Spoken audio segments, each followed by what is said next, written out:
लखनपुर नाम का एक गांव हुआ करता था। उस गांव की आबादी बहुत थी। उस गांव की हालत भी बढ़िया थी। वहाँ एक अच्छा सरकारी स्कूल था, अच्छी बैंक की सुविधा होती है और एक अच्छा हॉस्पिटल भी होता है। गांव में सब कुछ बहुत अच्छा चल रहा था। सभी लोग खुश थे।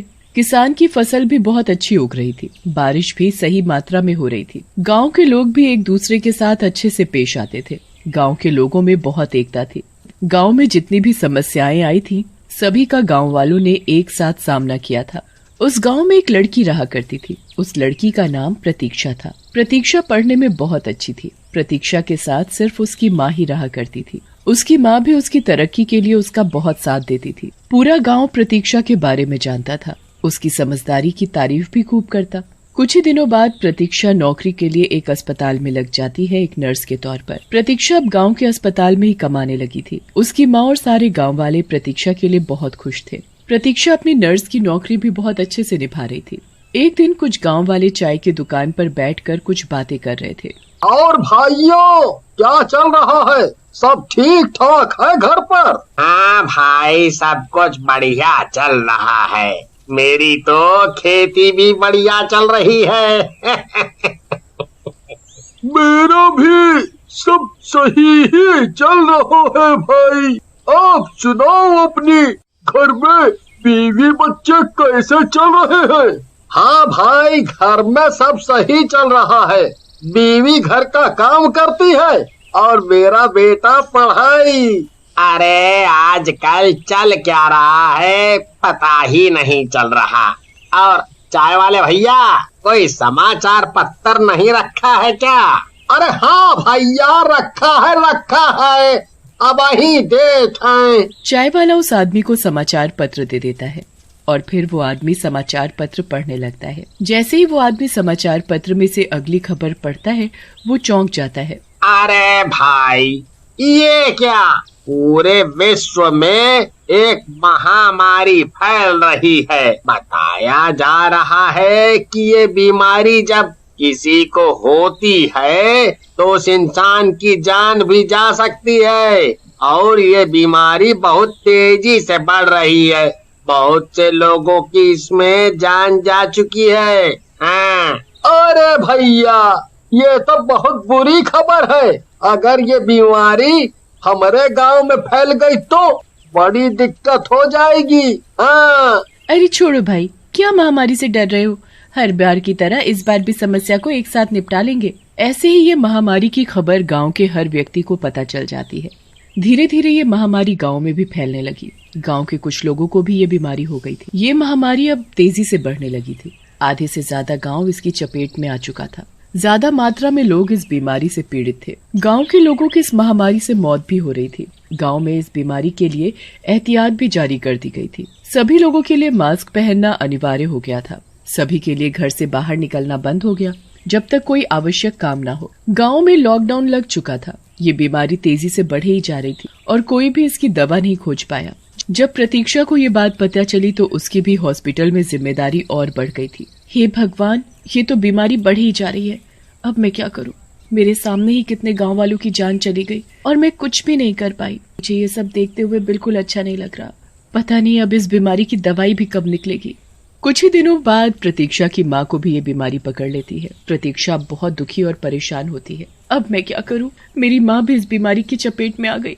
अब मैं यहाँ हॉस्पिटल की जिम्मेदारियां संभालूं कि घर जाकर माँ का ख्याल रखूं। प्रतीक्षा ये सारी बात हॉस्पिटल के डॉक्टर को बता देती है। वो डॉक्टर प्रतीक्षा को कुछ दिनों की छुट्टी दे देते हैं ताकि वो अपनी माँ का ख्याल रख सके। प्रतीक्षा अब अपने घर रहकर अपनी माँ की देखभाल करती है, पर क्योंकि उसकी माँ बूढ़ी होने की वजह से कमजोर थी, इसीलिए वो इस बीमारी को झेल नहीं पाई और उनकी मौत हो गई।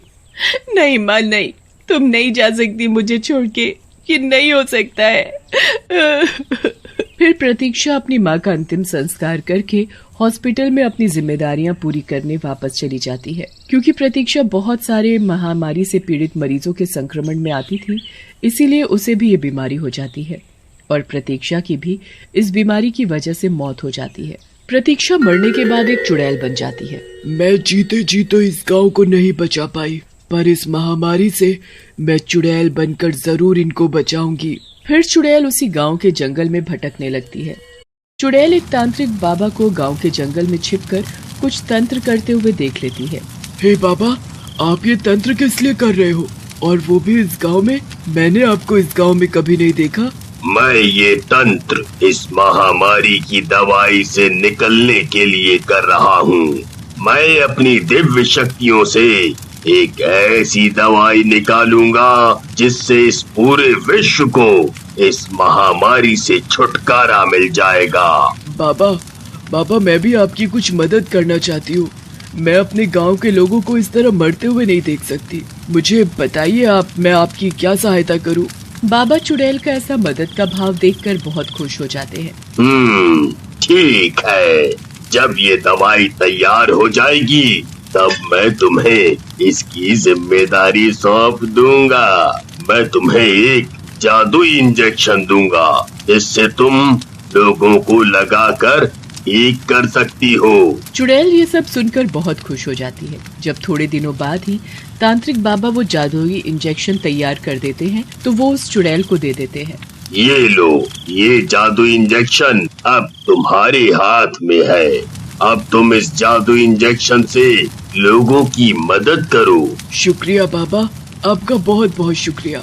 अब मैं गांव के लोगों को जरूर बचा सकती हूँ। अब चुड़ैल उस जादुई इंजेक्शन को लेकर गांव में पहुंच जाती है। चुड़ैल हॉस्पिटल में वो जादुई इंजेक्शन लेकर चली जाती है। जैसे ही चुड़ैल हॉस्पिटल में आती है, सारे लोग उसे देखकर बहुत डर जाते हैं। भागो चुड़ैल, अरे भागो। चुड़ैल जैसे ही डॉक्टर के पास जाती है तो वो भी उसे देखकर डर जाता है। अरे चुड़ैल, अरे भागो, यहाँ से भागो। तभी चुड़ैल उस डॉक्टर को पकड़ लेती है। अगर आप सब लोग मुझे देखकर भागते रहेंगे तो मैं आपकी मदद कैसे करूँगी?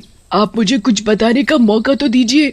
नहीं, मुझे पता है तुम चुड़ैल हो, तुम हम सबको मार दोगी। अरे नहीं, मैं आपको मारने या नुकसान पहुंचाने नहीं आई हूँ। मैं तो आपकी मदद करने आई हूँ, पर आप लोग हो कि मुझसे डरकर भाग रहे हो। एक बार मेरी बात शांति से सुनिए तो सही। तभी सारे लोग चुड़ैल की बात सुनकर एक जगह बैठ जाते हैं और उसकी बात सुनने लगते हैं। मेरे पास एक जादुई इंजेक्शन है जिसकी वजह से लोग इस महामारी से बच सकते हैं। ये इंजेक्शन दिव्य शक्तियों से बना है। आप मुझे एक बार अपनी मदद करने का मौका दीजिए। मुझे पूरा भरोसा है कि इससे गांव वाले जरूर बच सकते हैं। ऐसा कुछ भी नहीं होता। इतने बड़े साइंटिस्ट और डॉक्टर तो इस महामारी की दवाई नहीं ढूंढ पाए, और ये जादुई इंजेक्शन लोगों को बचाएगा। ये सब अंधविश्वास है।